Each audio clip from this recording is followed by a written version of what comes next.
Good morning, folks. Hey, it's Brian with BG Model Workshop, and we're posing a question to the community about stash storage, about how do you go about doing your stash storage. Now, there's been a lot of videos in the past about how stuff is stored, such as on racks and closets and walk-in closets, and an entire attic, as Big Eddie sometimes does. But we're kind of wondering how you guys go about the sorting of it. So on our racks here, and we'll get to those here in just a second here, but I like to do them by the kit manufacturer and then a little bit of, what's the best way to say it? Like a collection of things. Like I do have a collection of Corvette kits from Revel, so I have those kind of grouped together. So I guess the best way to say that would be a subgroup inside of your stash. See if you have stuff like that going on. And we'll, of course, give you a nice look at what we have here. And the most important part, which will be the nostalgia shelf, and that'll be coming up at the end. But yeah, very, very curious to know how you guys do yours.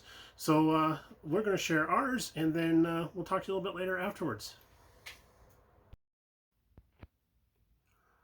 So we sort of have stuff broken up by kit manufacturer. So down here, all Revel Germany kits.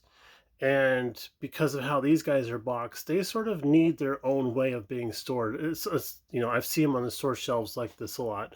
So I figured this would be a good way to display these guys. And of course, you can see we have run out of room a little bit. But up above here are all of our larger box AMT stuff and a couple of MPC things also, like this gigantic locomotive.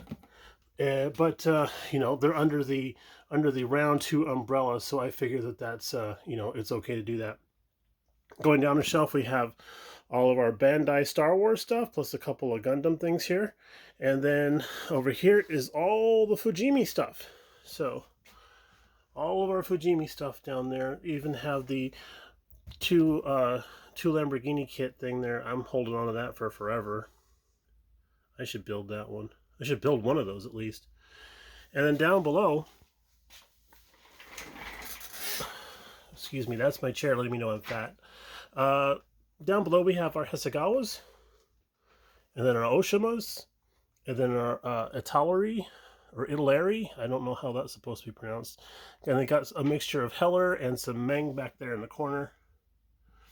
And then down below is our hodgepodge mishmash of Entex and Polar Lights, lots of Polar Lights as a matter of fact, some Academy sci-fi stuff, some of the IMC stuff that we have, even stuff that's been reboxed as that was originally IMC, and then some more sci-fi stuff. Let's get, there we go, some more sci-fi stuff.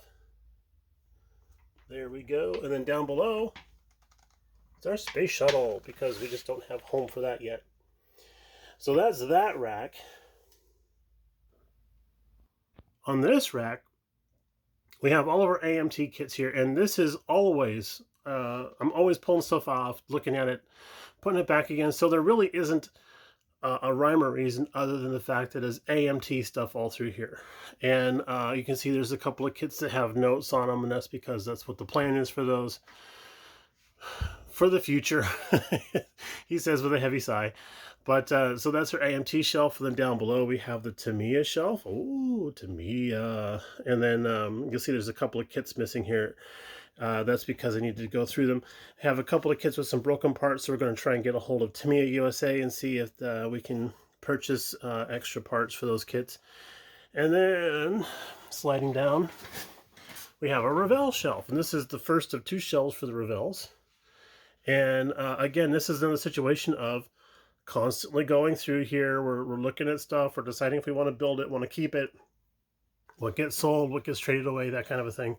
As a matter of fact, we did a trade on Saturday with our friend Mike Coombs, and we came up with this guy here. I had one in the stash a long time ago, but I gave it away in a giveaway, and I kind of regretted that. So Mike actually had one on hand. We swapped kits, and I thought that was pretty cool of him to let one of his go. Anyway, I digress. And then down here is the second of the 2 Revel shelves. Again, always revolving type of stuff. but I do sort of have my Corvettes, you know, kind of uppercase half T, upside down L.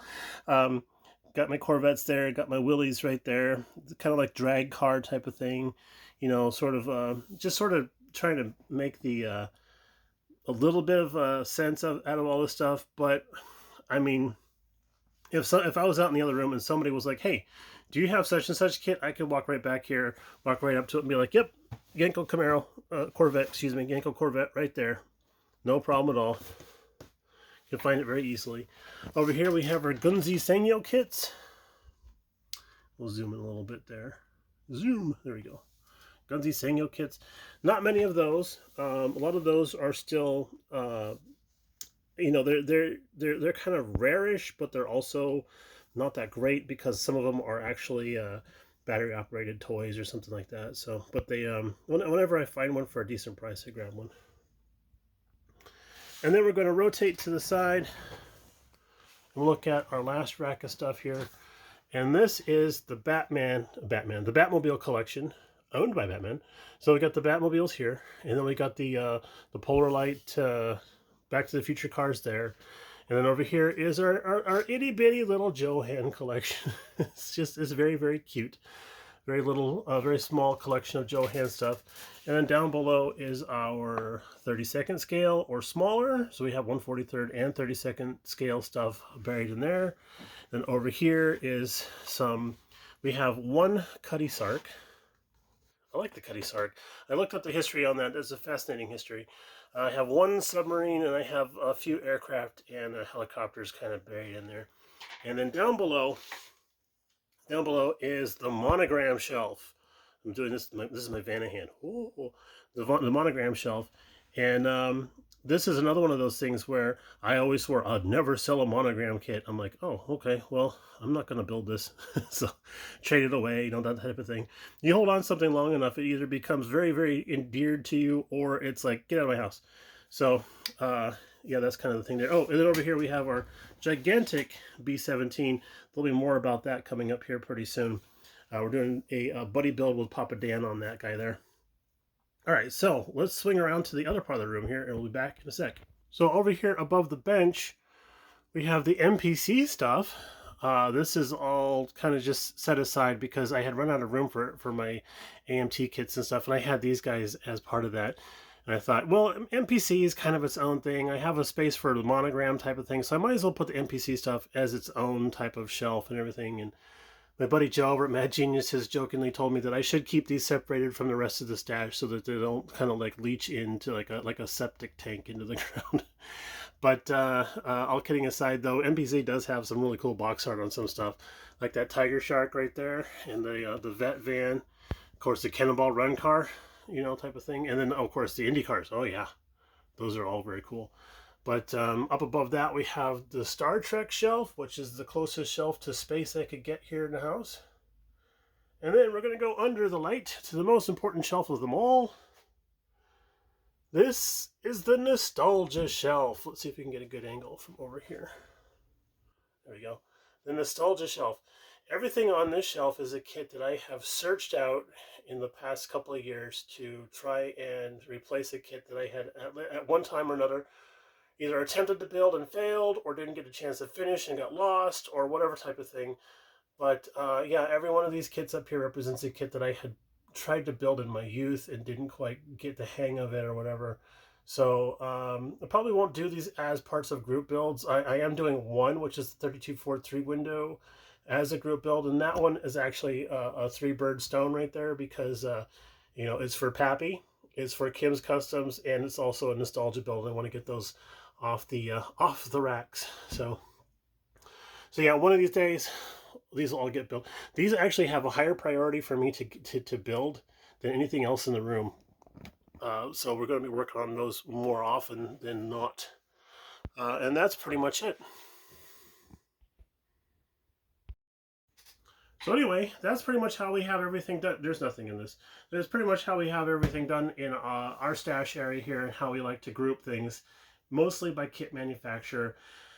this is an ever-evolving type of thing. Stuff's always getting moved around, getting reshuffled type of thing. Maybe when I build a few kits out of an area, they open up more space. That stuff kind of shrinks, so we move it to a smaller area. Like the monogram stuff used to be a much larger space. That's now shrunk down to a very small space. And the space that the monogram was taking up is now the Tamiya space. So you know, one area grows, one area shrinks. It's just like the stock market. But yeah, let us know how you guys do your stash type of thing. Whether it's even if it's not organized, I find that just as fascinating, because when folks have something that's not organized and it's just stacked on top of things or whatever, they'll still know exactly where everything is at and exactly where to go get that one thing. Some guys joke about having to dig through their stash, whatever. I talk about that also, but I can walk up to any one of these racks and pick something off of here very easily, without much ado, unless it's buried behind something and I have to get to it. Other than that, it's pretty easy reference type of thing. I suppose that comes from a little bit of time in the library when I was growing up, working in the library. But yeah, there we go. That's the stash thing. Again, please let us know how you do yours. And if you are a viewer of the channel and don't have a channel of your own, but would like to share what you do for your own stash stuff, please send us an email that'll be down below to the link there, and we'll talk. And then if it's something that's you're comfortable with, maybe we'll show it in the next one of our videos. We'll talk to you a little bit later on. Everybody have a great rest of your day, and we'll see you later. Bye now.